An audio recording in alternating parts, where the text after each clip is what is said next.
projet Babel est arrivé surtout avec l'arrivée des iPads. Comme chez Epic, on est plusieurs associés, jeunes papas.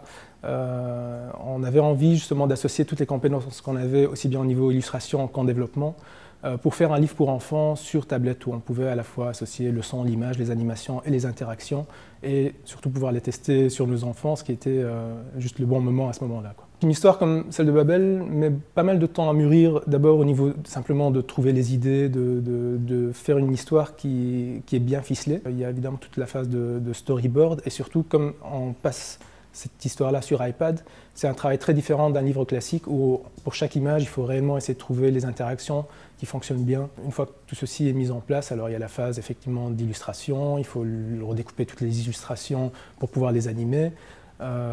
Et alors passer tout ça en phase de développement pour intégrer les interactions qui fonctionnent bien dedans.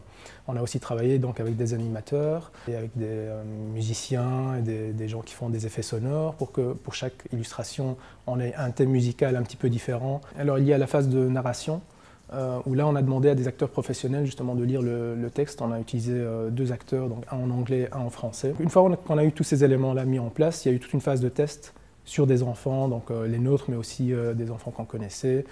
Et alors, à partir de là, on récolte vraiment beaucoup d'informations par rapport à comment les enfants réagissent par rapport à un livre interactif. On voulait voir comment Babel pouvait se situer, comment Babel pouvait apporter un angle d'attaque un peu différent et permettre à l'enfant que vraiment l'iPad lui donne une autre dimension au moment de sa lecture, pas juste comme s'il regardait un dessin animé à la télévision.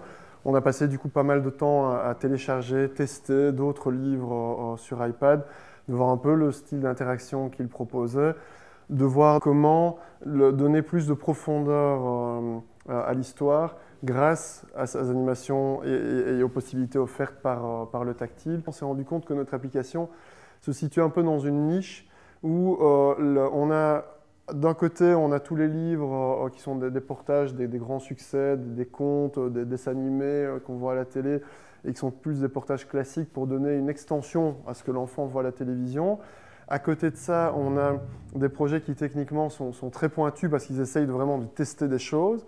Et entre les deux, on a un peu des livres comme Babel justement qui essayent d'amener un niveau qualitatif très intéressant tout en ayant des interactions assez subtiles. Et c'est là-dessus qu'on veut essayer de se situer.